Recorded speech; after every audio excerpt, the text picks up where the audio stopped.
본문 말씀을 통해서 초월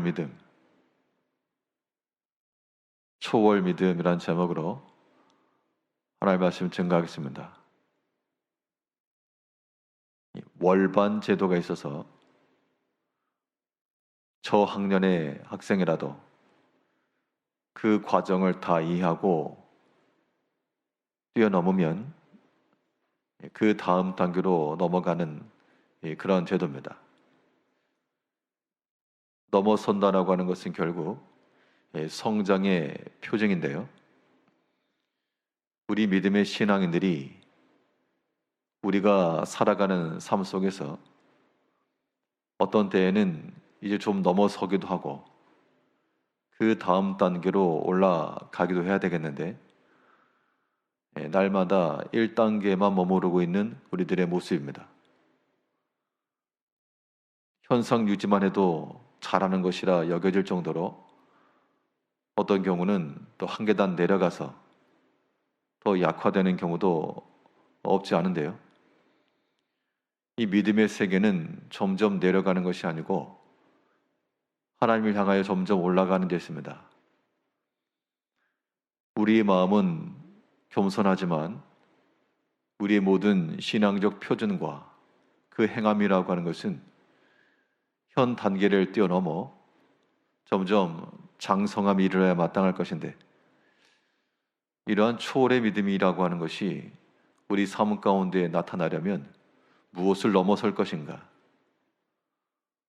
어떤 한계들을 극복하고 우리 믿음의 장성함이 이룰 수 있겠는가? 오늘 본문 말씀을 통해 살펴보게 되면 먼저 우리가 넘어서야 될 것은 자기 생각입니다. 그 어떤 것보다 자기의 생각과 경험과 고집이라고 하는 것이 두꺼운 장벽이 되어서 하나님의 말씀이라도 내 생각을 뛰어넘지 못하기 때문에 사람이 여전히 그 안에서 장성함이 없는 겁니다. 하나님께서 하시는 일은 하나님의 생각과 뜻을 따라 행하시는 것이므로 경우에는 내 생각과 뜻이 이해가 되지 않는 그 순간 혹은 이해가 되지 않는 것뿐만 아니라 내 마음에 들지 않는 그 순간에도 우리는 그런 것들을 뛰어넘을 수가 있어야 됩니다.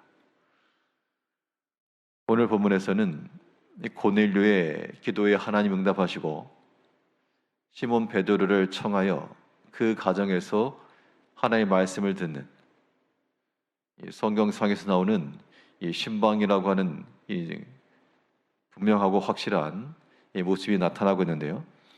그런데 이 일에 대해서 베드로는 그 뜻을 다 알지 못했습니다.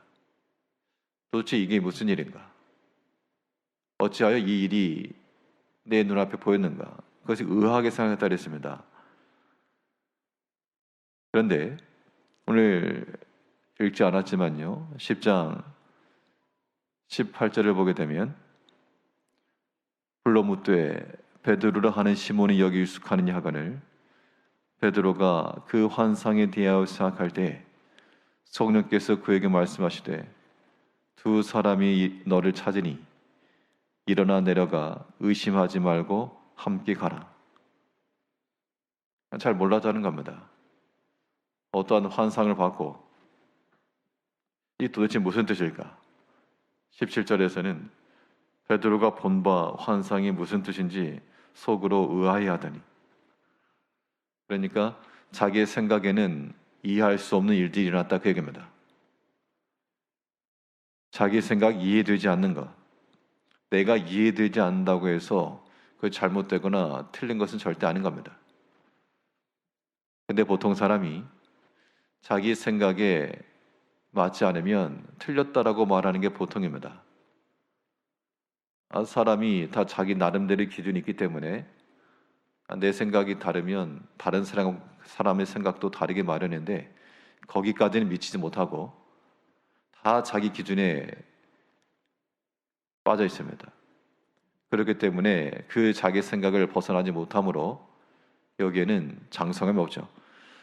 분명 하나님께서 이 베드로를 통해 고넬료에게 복음을 전하시고 이 일련의 과정과 뜻이 있었는데 몰랐다는 겁니다. 베드로는 의아해했고 왜 그런지 알지 못했고 또 그렇게 행하는 것이 위법이라고 하는 것을 본인이 알고 있었습니다. 28절을 보게 되면 이르되 유대인으로서 이방인과 교제하며 가까이 하는 것이 위법인 줄은 너희도 알거니와.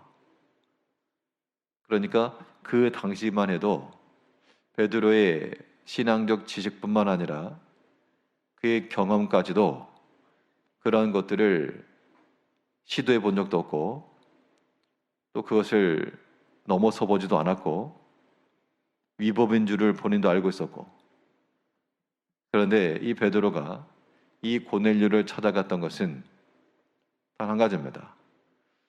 성령께서 의심하지 말고 가라 하시니까 자기의 경험과 생각과 지금까지 어렸을 때부터 지내오면서 지켜왔던 그 모든 것들이라도 그걸 넘어선 겁니다. 하나님이 지시하심을 따라 자기 생각을 버린 건데요. 우리 28절 다시 보시면 이르되 유대인으로서 이방인과 교제하며 가까이 하는 것이 위법인 줄은 너희도 알거니와 하나님께서 내게 지시하사 아무도 속되다 하거나 깨끗하지 않다 하지 말라 하시기로. 그러니까 하나님께서 그렇게 생각하지 말아라 라고 말씀하시니까 베드로는 그 하나님의 뜻을 따라 이해한 겁니다. 우리가 하나님의 뜻을 따라 행한다 할 때 사람이 분명 자기 생각도 있고 경험도 있고 지식도 있기 마련이지만요. 그것을 넘어서지 못하면 믿음의 장성함 가운데 이를 수 없고 하나님이 하시고자 하신 일을 오히려 가로막는 자가 될 수 있습니다. 자기 생각을 뛰어넘는다는 것은요. 내가 이해되지 않은 일일지라도 이건 수용이 가능해야 되겠고 어려운 일입니다. 때로 우리가 어떤 관계성 속에서 일하다 보면 참 답답할 때가 있죠. 또 어떤 경우는 참 이해되지 않을 때가 있다는 겁니다. 그럴 땐 보통 이 막힘과 다툼이 일어나기 마련인데 그게 다 자기 생각에 다 매몰되어 있는 겁니다. 내 생각은 옳은데 또 다른 사람 생각에는 옳지 않을 수 있기 때문에 우리 이런 열린 마음을 가지고 있어야지만 우리가 믿음 안에서의 장성함이 이르는 겁니다.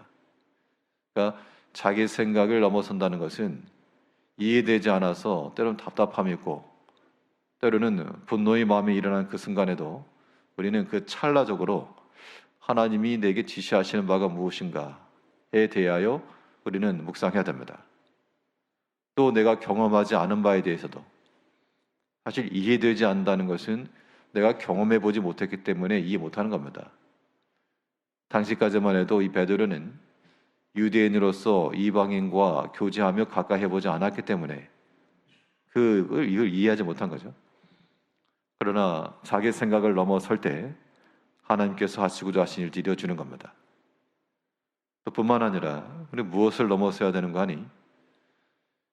주변에서 사람들의 평가도 또한 넘어서야 됩니다. 사람들이 어떻게 생각할까? 이것이 또 하나의 한계가 되고 이것이 또한 장벽이 되어서 넘어서지 못하는 경우가 많은데요. 우리가 사람의 평가나 그러한 모든 일들도 넘어설 수가 있어야 되겠습니다. 오늘 본문에 나오는 이 베드로 사도도 자기가 유대인으로 이방인과 함께 하게 되면 다른 사람이 뭐라 할까? 그거 넘어선 것이죠. 또 고넬료도 이방 백부장으로서 유대인의 문화와 관습과 종교를 따라 행하게 되면 이방 민족으로서 또 본국에서 어떻게 평가할까? 그런 것들이 작용했다 그러면 이런 하나님을 믿는 일에 들어가지 못했을 겁니다. 그런데 베드로도 하나님의 뜻에 부름을 사양치 않고 왔다 했고 고넬료 또한 하나님 말씀 앞에 모였다 그랬죠. 우리 33절을 보게 되면 내가 곧 당신에게 사람을 보내었는데 오셨으니 잘하였나이다. 이제 우리는 주께서 당신에게 명하신 모든 것을 듣고자 하여 하나님 앞에 있나이다.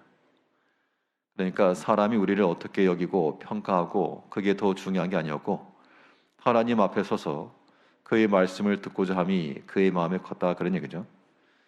그런 마음이 있었기 때문에 그런 환경과 조건도 초월할 수 있었습니다. 오늘 하루의 삶 가운데도 우리를 얽어매고 있는 모든 환경 속에서 사람의 생각이며 사람의 평가며 다 뛰어넘고 오직 하나님의 생각과 우리를 향하여 지시하심과 그 말씀 앞에 서서 오직 믿음으로 살아가시는 성도님들이 되시기를 바라겠습니다. 기도하겠습니다.